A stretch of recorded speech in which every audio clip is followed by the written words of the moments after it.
हबीब साहब जो हम बात कर रहे हैं वो ये हमारे जो सरकारी होल्डिंग्स हैं, और अभी हम रूरल बात नहीं कर रहे एरियाज की, अभी सिर्फ शहरों के अंदर, और वो भी पंजाब, और पंजाब में भी लाहौर के अंदर हम बात कर रहे हैं कि ये GOR, जिम खाना क्लब, ये खरबों की प्रॉपर्टीज हैं। ये कोई ऐसा आफाकी आइडिया नहीं है कि जो किसी को नहीं आया होगा। सक्सेसिव गवर्नमेंट्स को शायद आया भी हो लेकिन इंप्लीमेंट नहीं कभी हो पाया। ये क्या आपके ख्याल के अंदर इज देयर अ पॉसिबिलिटी कि इधर भी कुछ देख लें? ये एक खजाना पड़ा हुआ है आपके पास, ये सिर्फ बाहर ही देखते रहते हैं कि अब उससे मांगना है, इससे मांगना है। क्या मामला क्या है sir? There is no will at all आपके ख्याल में?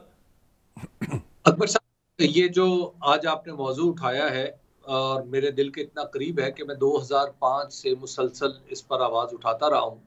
बल्कि एक दो बार तो मामला थोड़े से आगे भी बढ़े थे। सरकारी सतह पे ये तय हुआ था कि हम शायद GORs को और इस तरह बड़ी बड़ी रिहाइशगाहों को न सिर्फ छोटा करेंगे बल्कि इनकी जगह हम टावर्स खड़े करेंगे जहाँ पे एक ही जगह पर ज्यादा सरकारी मुलाजमों को खपाया जा सके। उसकी वजह यह है कि सरकारी मुलाजमों की हमारे यहाँ जो सिस्टम है, इसमें चूंकि ऐसा तो नहीं होता कि लाहौर के लोग सिर्फ लाहौर के अंदर काम कर रहे हैं या किसी दूसरे शहर में नहीं जाएंगे या दूसरे शहर के लोग सिर्फ अपने शहर में काम करें।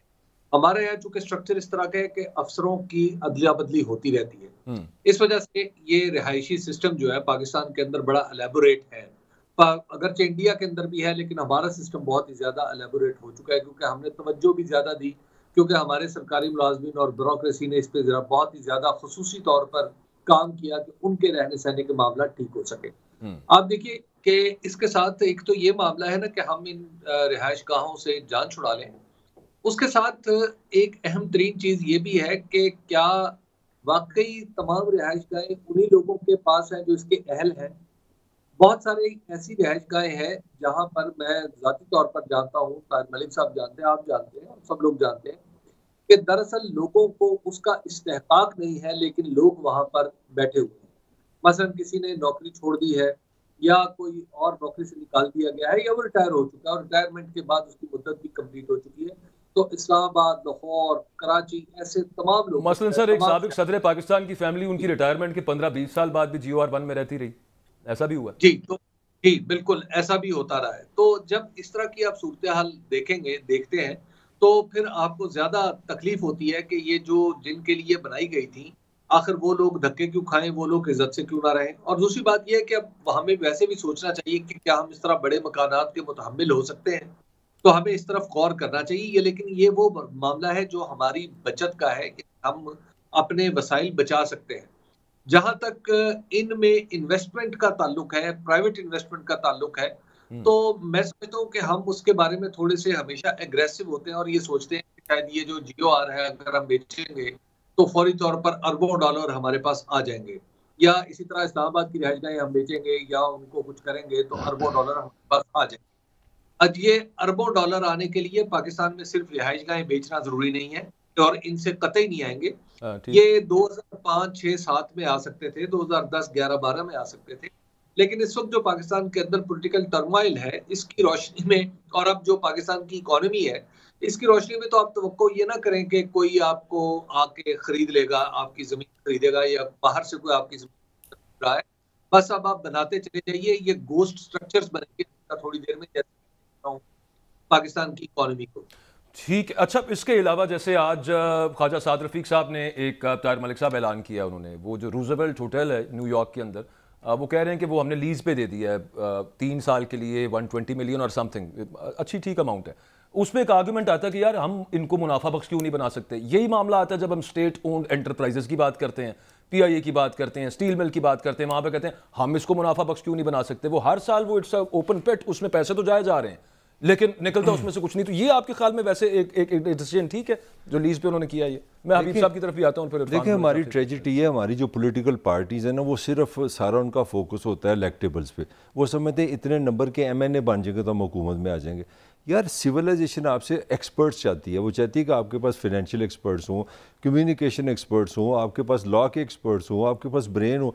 अब आप देखते जाए हमारे यहाँ तो इस तरह की कोई चीज़ नहीं। ये जो होटल है ये बेसिकली पाकिस्तान की जो रूलिंग लीड है उसके कमरे हैं। अभी भी मैं आपको खबर देने लगा हूँ, ये इन्होंने 220 मिलियन का जो सौदा किया, इस उन्होंने कहा कुछ अभी चीज़ें, अभी कुछ हिस्सा हमने बचाया। मैं ये कोई इल्ज़ाम वाली बात है। के लिए कुछ कमरे रख लीं तो क्या मसला है? कमरे इसलिए रख लिए ना कि अगर चाचा जी, मामा जी, फूफा जी अगर जाएंगे तो वो साथ के, हम तो अमरीका चलने हैं, साढ़ा तो होटल कमरा बुक है, और वहाँ पे जनाब जो असल पॉइंट ये है कि जब तक, मैं जो बार बार आपको कह रहा हूँ, जब तक आपके मुलाजम को ये पता नहीं चलेगा कि मैं मुलाजिम हूँ, I am a service provider, और मेरा जो आका है वो टैक्स पेयर है, वो आम आदमी है, ये कल्चर नहीं बदलेगा। ये हुक्मरानी का तस्वर है, ये मुगलिया दौर चल रहा है। आपको मॉडर्न सिविलाइजेशन समझनी पड़ेगी। मुझे तो अभी तक ये नहीं समझ आई कि दुनिया में सर्विस होती है। ये दुनिया का वाहन मुल्क कहते हैं सुपीरियर सर्विसेज, और सर्विस भरावा सर्विस होती है, सर्विस सुपीरियर इंफीरियर नहीं होती। नहीं, इंफीरियर भी होती है ना, प्रोविंशियल वाली इंफीरियर नहीं, होती है। या हर इसका मतलब है अगर आप CSS कर लें तो आप सुपीरियर सर्विस है, अगर चपड़ासी हूँ तो मैं घटिया हूँ, मैं फिर इंफीरियर सर्विस। एक ये बड़ा बुनियादी सा एक सवाल है एहसन मलिक साहब, मैं आपकी तरफ आ रहा हूं, मैं सिर्फ इस पे हबीब साहब का कमेंट इसके ऊपर लेना चाहता हूं। इस सब में माने कौन रहता है ज्यादा हबीब साहब? इल्जाम सियासतदानों पे भी जाता है, इल्जाम ब्यूरोक्रेट्स पे भी जाता है, और कहा जाता है कि पॉलिटिकल विल भी रही है, लेकिन अब ब्यूरोक्रेट कुछ ऐसा जो है ना वो लांगड़ी देते हैं कि वो गिर जाता है सारा का सारा प्लान ऊंधे मुंह। आप क्या समझते हैं? ये मैं समझता हूँ, जाहिर है, देखिए इससे सबसे पहले हिट चुके ब्यूरोक्रेट्स को पड़ती है, तो ब्यूरोक्रेट्स ही सबसे ज्यादा इसके रास्ते की रुकावट बनते हैं। और इसके साथ देखिए बात यह है कि पाकिस्तान की जो रियासत है वो रीस्ट्रक्चरिंग का तकाजा कर रही है। पाकिस्तान की रियासत में एक ओवरहॉलिंग होनी है जो बहुत लॉन्ग अरसे से, बड़े तवील अरसे से ड्यू है, लेकिन हम उसकी तरफ तवज्जो नहीं कर रहे।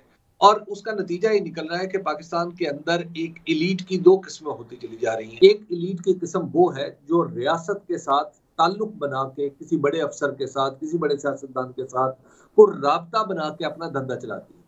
और दूसरी एलीट वो है जो दरअसल रियासती ढांचे के अंदर बैठी हुई है। ये नहीं हमारी ब्यूरोक्रेसी है, हमारे सियासतदान है, और हमारी ब्यूरोक्रेसी जो है वो अकबर बाजवा साहब अनफॉर्चुनेटली अब उसके अंदर रीढ़ की हड्डी मौजूद ही नहीं है।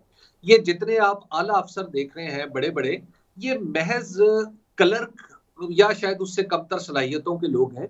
उसकी वजह यह है कि जो ब्यूरोक्रेट होता है, जो आला सरकारी अफसर, जो सुपीरियर सो कॉल्ड सर्विस होती है, वो वजीर को, वजीर आजम को कह सकती है कि आप कानून के मुताबिक चलें, और वो उन्हें बताती है कि कायदा ये है, कानून ये है, ज़ाब्ता ये है।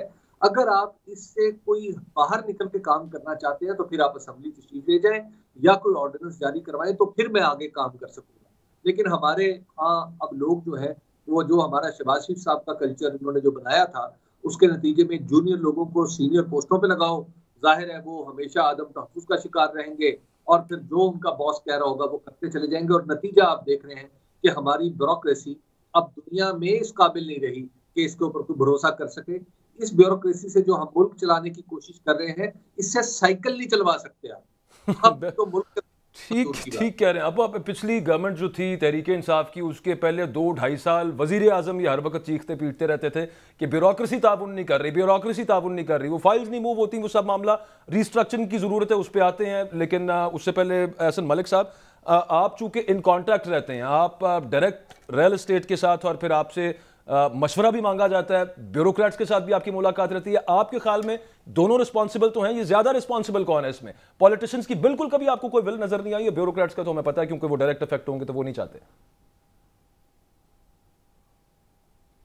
अकबर भाई, मेरा ना थोड़ा सा ताहिर भाई से और हबीब साहब से थोड़ा सा इख्तलाफ है। मेरी अक्ल जितनी थोड़ी बहुत है या जो एक्सपीरियंस है, ये गवर्नमेंट का काम ही नहीं है बिजनेस चलाना। गवर्नमेंट का काम है हुकूमत करना। आप नेबरिंग कंट्रीज की एग्जांपल्स देते हैं, मुझे आप ये बताएं इंडिया में, श्रीलंका में वो गवर्नमेंट्स कितनी कंपनीज चला रही हैं? वो खुदा का वास्ता है, आप प्राइवेटाइजेशन की तरफ जाएं, अपने सर पे ये जो आपने एसेट्स रखे हुए हैं, पीएए ले लें, स्टील मिल ले लें, डेफिसिट देख लें, वापडा का, सुई गैस का, मतलब हम किस अजाब में पड़े हुए हैं। और जब तक हुकूमत अपने आप को इससे अलग नहीं करेगी, डिपार्टमेंट्स को बंद नहीं करेगी, मैं हबीब साहब से यहाँ पे एग्री करता हूँ कि जो ब्यूरोक्रेसी है उसके दिमाग का खन्नास तब ठीक होगा जब एक मुआशी टीम बने और वो एक रोड मैप पे चले अनइंटरप्टेड। और उसमें मैं समझता हूं कि अदारों को अपना रोल प्ले करना चाहिए, जुडिशरी को अपना रोल प्ले करना चाहिए, ताकि जो अवाम है वो इस अजाब से बाहर आए। इसमें एक और जो फिर आगे एक और आर्ग्यूमेंट आता है और वो बड़ा वैलिड आर्ग्यूमेंट है, वो ये है कि गवर्नमेंट कोई ऐसी, क्योंकि यहाँ पे जो कंसेंसस चाहिए ना वो एक वीक गवर्नमेंट के पास हो नहीं सकता। इस तरह के रिफॉर्म्स, मैं रिफॉर्म्स कहूंगा इनको, ये करने की जसारत, जुर्रत एक वही हुकूमत कर सकती है जो बैसाखियों पे ना खड़ी हो, इधर से ना उसको को खींच ले, कोई करने की कोशिश करता है तो दूसरी जो ऑपोजिशन होती है उस वक्त अकबर साहब रिकॉर्ड किससे करवाया था? अकबर साहब रिकॉर्ड किससे करवा दिया? अदालत अदालत अदालत। तो यही मैं कह रहा हूं कि अदालत को और अदारों को इंटरवीन करना चाहिए ताकि हम एक सिम्मत की तरफ, दुरुस्त सिम्मत का तयन करके एक मुआशी टीम के साथ चलें। ठीक ठीक है।